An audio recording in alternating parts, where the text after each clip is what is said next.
Leveling up. Extreme business growth through raising your game. When what was once extraordinary becomes ordinary, you know you've leveled up. Hello and welcome to the Leveling Up Podcast with me, George Swift.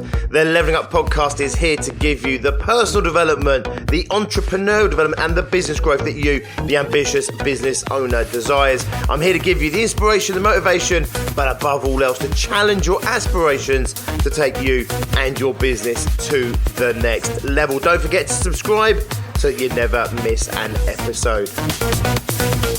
And in today's episode, I don't mean to offend anybody, but we are talking about vision boards and about how they're not just for weirdos. If you are, inverted commas, a weirdo that is already doing vision boarding the way I'm about to kind of knock the way of people doing vision boarding, then please do not take it personally. Don't take it offensively. If it works for you, then great, stick with that.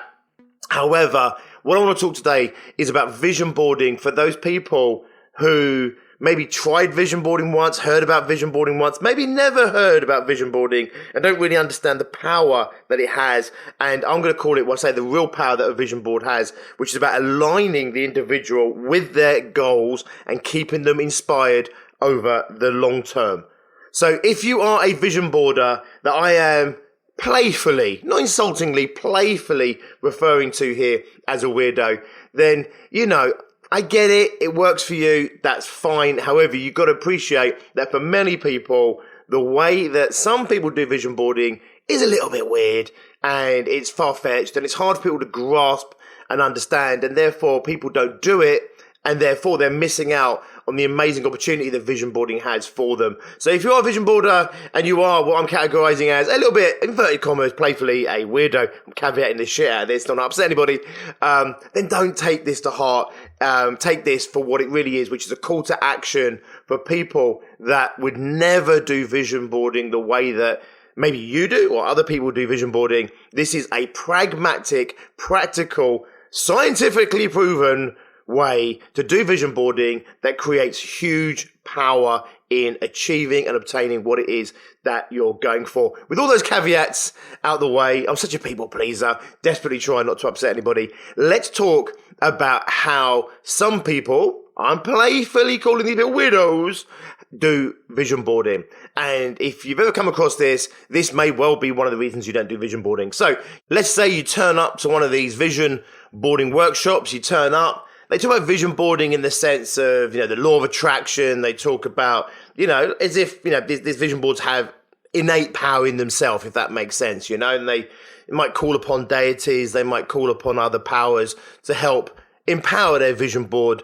so that it kind of happens for you. This is kind of wishing for me. I'm not going to caveat that too much, right? For me, it comes under the category of wishing.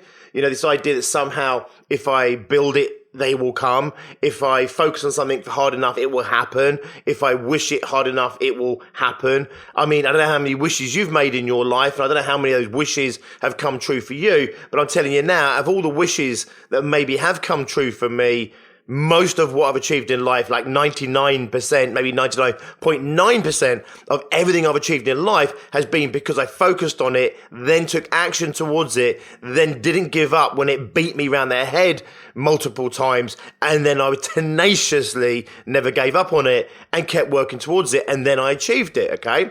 So, you know, you go to these vision board workshops and, you know, they might go and sprinkle fairy dust on it. They might, you know, conkers and things from nature, a feather and from the wild. And, you know, you get the gist, right? Now, I'm not saying that every vision board workshop is like this. I'm kind of painting a picture of the extreme version, I guess, of what I'm talking about here when I'm saying about vision boarding can sometimes be playfully for weirdos, okay? Now, I love a weirdo, and I'll be honest with you, I've got some weirdos in my life, and also, by the way, there's a little bit of weirdo in me as well. However, when it comes to vision boarding, the real power for me is to mind map what is going on inside of you and the connections that you have with your goals with something tangible outside of you that pictorially represents that internal connection with the goals that you have, so that it serves as a prompt and it serves as something to focus on to keep you connected, or if you fall off the wagon, to reconnect you back to this state of where you're setting your goals. Now, if you've been setting goals over Christmas and New Year, where, getting well into the year now, the momentum is building, what happens typically is those goals that we set start to diminish very quickly. They can sometimes start to become a shopping list. Now, I don't care if your vision board says, buy a helicopter, own a Ferrari, meet Madonna, you know what I mean? I don't care how exciting they are right now. 3 months, 6 months, 9 months down the line, those goals will inevitably start to feel just like a shopping list. And we don't connect powerfully emotionally to shopping lists. And unfortunately, if we're not emotionally, powerfully connected to our goals, we're never going to take the action we need to, and we're never going to persevere how we need to in order to ultimately achieve them. So how can vision boards help you as someone that's hopefully done their goal setting, and you want to absolutely make sure that 2020 is the year that you follow through and achieve all those goals? Well, I'm going to give you a little bit of formula, and it's the formula that I use across the whole of my success groups and the whole of my extreme growth masterminds. We've got 80 members now, and some of these members are doing, 30, 40, 50, maybe 60, 70 grand, and they're going for the 100 this year. They're on what I call the 6-figure fast track. And other people are already hitting 6 figures and multiple 6 figures, even people up to 10 million pounds in my masterminds. And every single one of them, I give them this formula for creating a vision board once they've created their powerful set of goals. Now, if you do not yet have a powerful set of goals, maybe you didn't listen to all my other episodes, maybe you've tried goal setting in the past, it didn't work for you, maybe you've never even really come across goal setting and don't know how to do it properly, or maybe you've never been shown how to do it properly, then don't forget, I have a resource for you. If you've listened to any of my podcasts over Christmas and New Year, you'll realize that I created a workbook specifically for you guys as listeners of this podcast to go out and create your own kick-ass goals. And it's a condensed version of the process that every single member in my Extreme Growth Masterminds and my success groups for ambitious entrepreneurs, every single one of them goes through that process. They go through, I'll be honest with you, about a 20-hour process for setting their goals every single year. I've condensed it, made it a bit more palatable maybe for my podcast listeners, so you can go and get that. I will drop the link in the descriptions of this episode. Please do go and follow that. Even if you've set goals this year, if you go through that process, or at least read through that process, you'll know whether or not you've set your goals powerfully enough to see you through the remainder of 2020. If you want to see your goals through an entire 12 months or even more, you need to make sure that you're definitely setting the right goals. You want to be connected to those goals powerfully. There needs to be a strong reason, a strong why behind those goals. You need to have a strategy. You need to know how you're going to achieve those goals. And then we get to this point here, which is you need to maintain your optimum emotional connectivity to those goals. So you haven't done your goals, you're not sure you've done them properly, go and download that resource. It's waiting for you completely free of charge right now. I'll put the link in the descriptions. Assuming you do have your goals, or at the very least, you're going to go and do your goals after this episode, then I want you to understand that the emotion within us is what drives and dictates and manipulates the actions and the activities that we do. If we're massively emotionally connected to an outcome or to an activity, if we're inspired by that, if it motivates us and drives us, then of course we're going to be taking lots of action. If something is considered dull, boring, risky, we doubt it's going to give us the rewards, or we doubt we can achieve it, or maybe even something that we're fearful over, fearful that if we achieve it, it's going to do something bad for us, or if we do some activity, then somehow it's going to be bad for us. Maybe we'll be judged, or something might actually physically happen to harm us, then of course we're not going to take action towards that goal in the same way. It's really important you understand this, because whilst we feel like we're in control of our life, actually it's our unconscious that's in control of our life. Our unconscious is constantly manipulating us.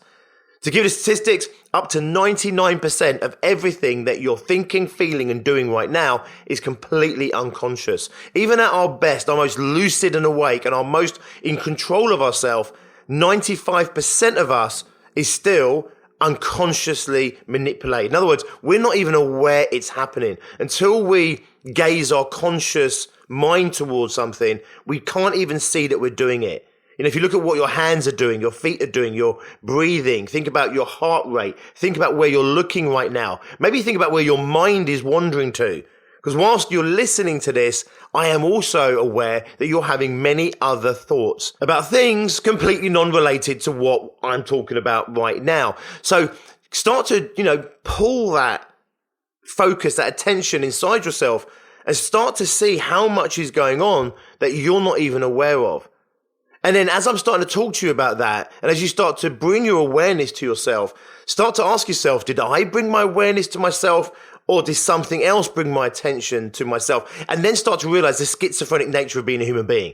In other words, there are at least two of you in there, inside your skull, the conscious and the unconscious. And they work together, and they've evolved to work together. But don't kid yourself, the unconscious mind is firmly in the driving seat of your life. It's dictating the chemical releases throughout your body, we call them feelings, that are either driving us towards taking action and achieving something, or pulling us away and protecting us from some harm, or maybe just getting us to sit on our ass, watch TV, eat Haagen-Dazs and pizza, and just procrastinate our ass off for an evening, for a week, for a month, maybe even for an entire year, and dare I say it, for some people, an entire lifetime. It's dictated, it's manipulated by the unconscious. So when we set these goals, if you're not inspired, if you're not excited by your goals, you're never going to take the action you need to. Equally, if you don't have the clarity and the focus around these goals, you're never going to commit 100%. I know you might want to, and you might desire this, but if you're not feeling it, it means your unconscious isn't on board. And if your unconscious isn't on board, then neither are you. Does this make sense? You only have a certain amount of willpower, a certain amount of drive where you can force behavior and you can force action. The rest of it is unconsciously driven. And we need to make sure that that unconscious part of ourselves is so excited, so passionate, so purposeful, so connected and aligned with what it is that we're trying to achieve this year that we can barely sleep because of it. Does this make sense? Now we know our unconscious is on board, and if our unconscious is on board, we are motivated and stimulated to doing what we need to do to get the results that we've laid out for ourselves. Does this make sense? If you follow a conscious goal setting process like the one that I've offered you in the download, you'll be doing this at an emotional level, but you'll also be going through the process very much at a cognitive level, at a conscious level, at a problem-solving level. So in other words, you'll set out the best goals to go for from a logical, thoughtful process, or from a thoughtful place, as opposed to just an emotional place. However, once the goals are set, the mechanisms that need to be on board to drive us towards achieving those goals are unconscious mechanisms. They're emotional mechanisms. This is why I say it can just become a shopping list of goals if you're not emotionally connected. And even if you're emotionally connected today, in a week, a month, 6 months, or 9 months, or if these are goals that you're working on maybe for the next 5 years or even a decade, maybe longer, maybe a lifetime, then you can see that even the most sexy goals, the most amazing inspirational goals can end up becoming a bit of a shopping list.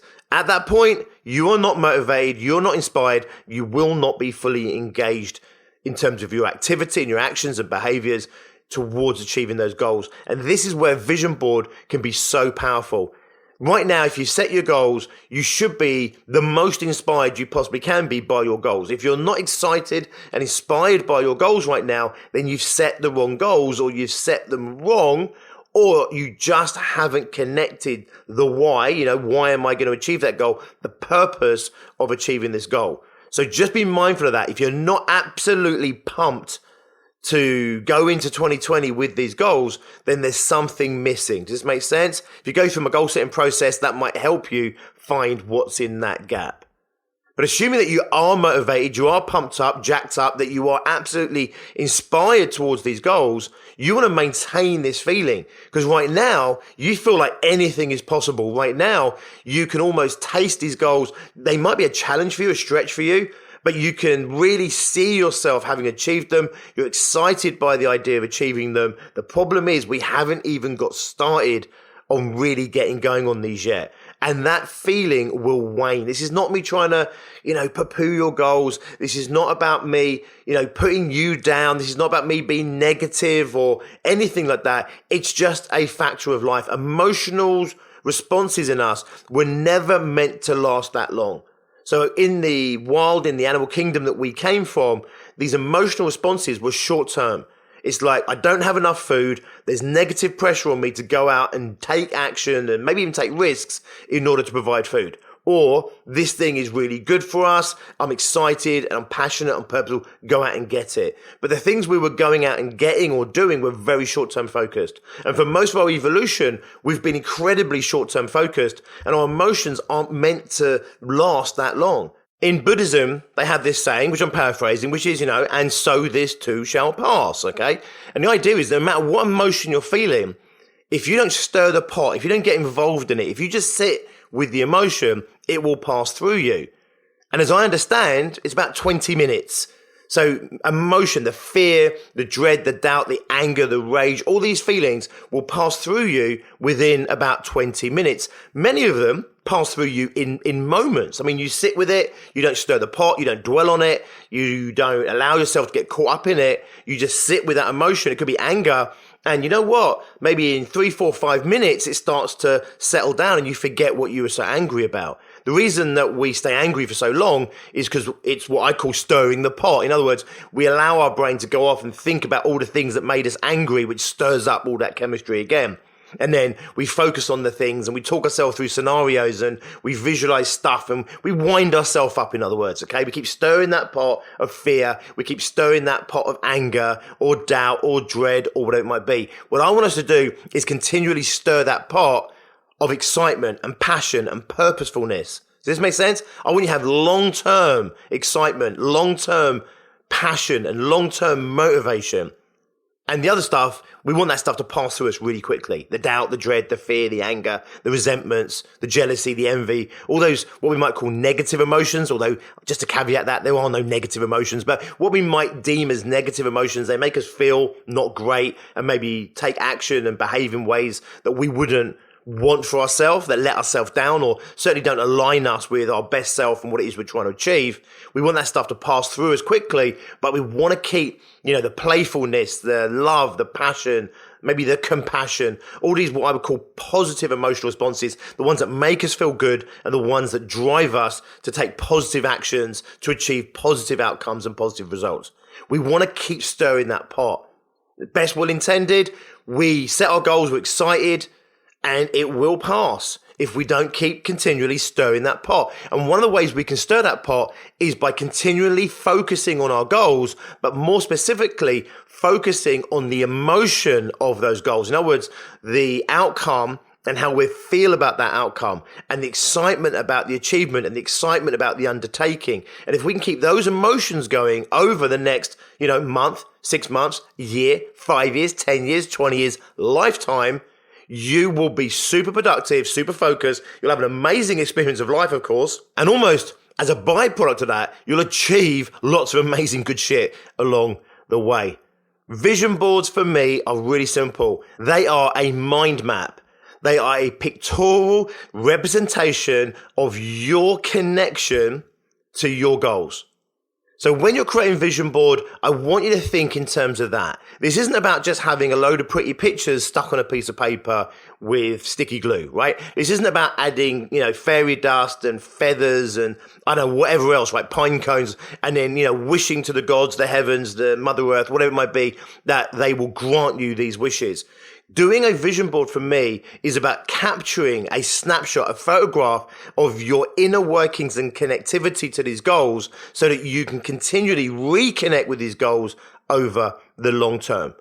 So I want to give you a couple of how-tos right now. So if you're sitting there thinking, right, I get it, George, I get the power of it, because when I come back to looking at my vision board, I'm not just looking at a list of goals. I'm not just looking at some pictures on a piece of paper. I get it. I'm looking at a inner photograph of the inner workings of my own motivation, and therefore just looking at this and reconnecting in the same way will stir up my neuro pathways in a way that gets me back to feeling the way I do and keeps me connected to the real ultimate why, which is the emotional whys for achieving these goals. You get that? If not, you just got it when I said it then. So how do you go about creating a vision board? Well, number one, you can cut stuff out. You can draw them.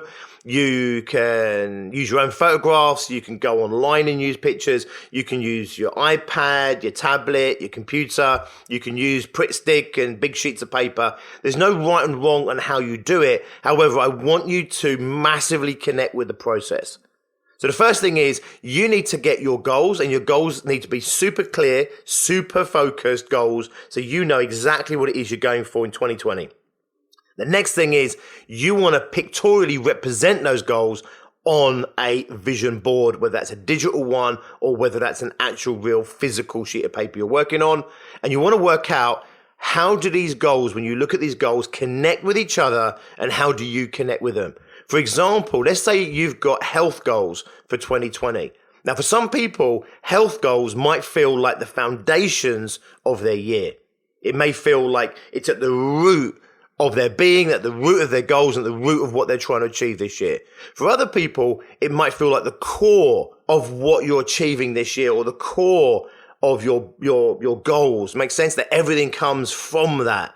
Or I say, if it's from the base of your goals, kind of everything grows or stems from that. So first of all, understand the goals, the nature of your goals, and really get a sense of where they sit with you. For some people, they have material goals that feel very much grounded goals. And they have more esoterical goals. Maybe it's charity giving, their spiritual development.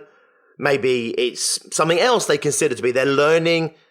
So those goals might feel like esoterical goals. They might feel like higher goals, and therefore they will put those goals higher on the vision board.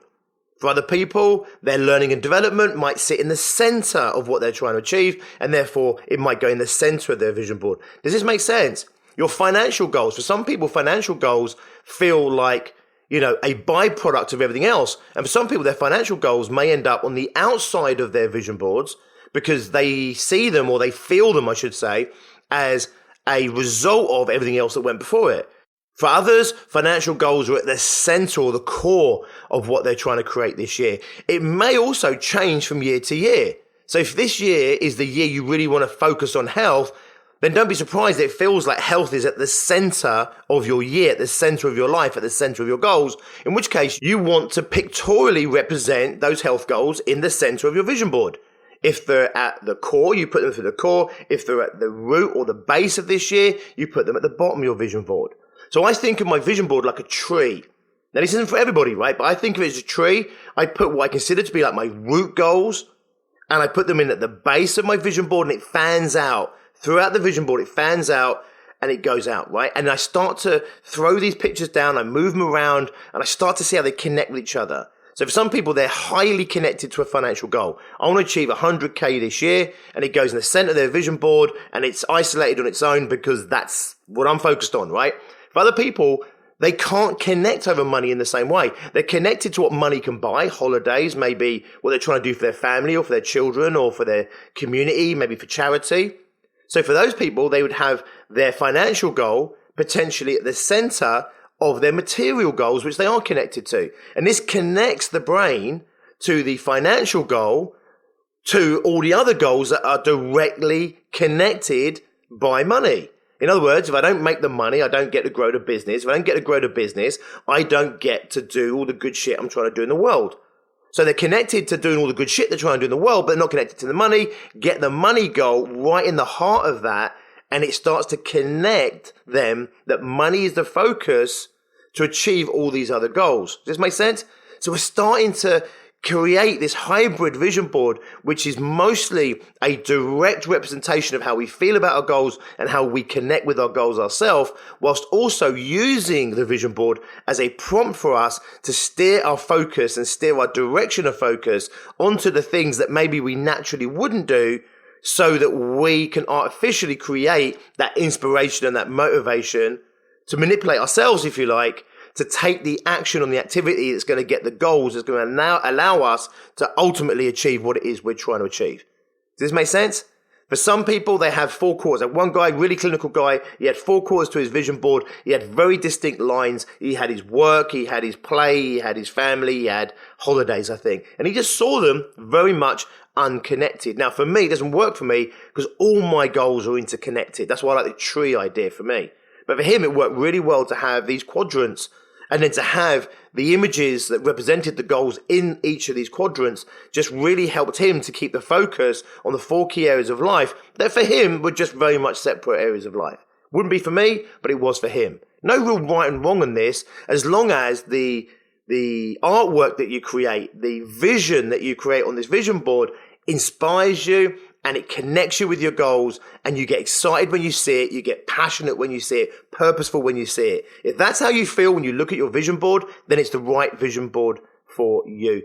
Go and create a vision board. I mean this. If you've tried it before down the weirdo route and you were a bit weirded out by that, this is a really pragmatic scientific approach to doing vision boarding. We're talking about neural networks in the brain, our emotional connectivity to goals, not in a fluffy way, but a very tangible, chemical, biological way, okay? That's what we are ultimately as human beings. So if you tried in the past, didn't like it, tried in the past, didn't work, or you've heard about it but didn't like what you heard about it or a bit weirded out by it, please give it a go for 2020. I do them every single year. My partner Tracy does them every single year. I'm telling you now, even what I'm referring to playfully, the weirdos in my life, they do it as well, and they might still continue to sprinkle the fairy dust on their vision boards, but they also take on my take of vision boards because they understand the power of what I'm saying here, of connecting you to your goals emotionally so that you continually go out and you ultimately make this stuff happen. Don't forget, if you haven't done so already, set your goals. Go and download that booklet. I'll put the link below. Also, if you're a business owner and you haven't yet hit 6 figures, you're not yet running 100K in turnover, don't forget I've got the 6-figure fast track masterclass waiting for you right now. All this stuff is completely free of charge. It's my commitment to you, the small business owner, to help you get out of your own way and to help you to create the business that you want to create that ultimately is going to give you the life that you want. And I'm here to tell you now, that doesn't start until you hit 100K. Don't believe me? Go and do the 6-figure fast track, hear me out, and then let me know what you think. You can find the 6-figure fast track at biggerbrighterbolder.co.uk/fast track. I will put that link as well below in the comments. Please go and do that if you haven't done so already. I will see you next time, and as always, until then, be successful.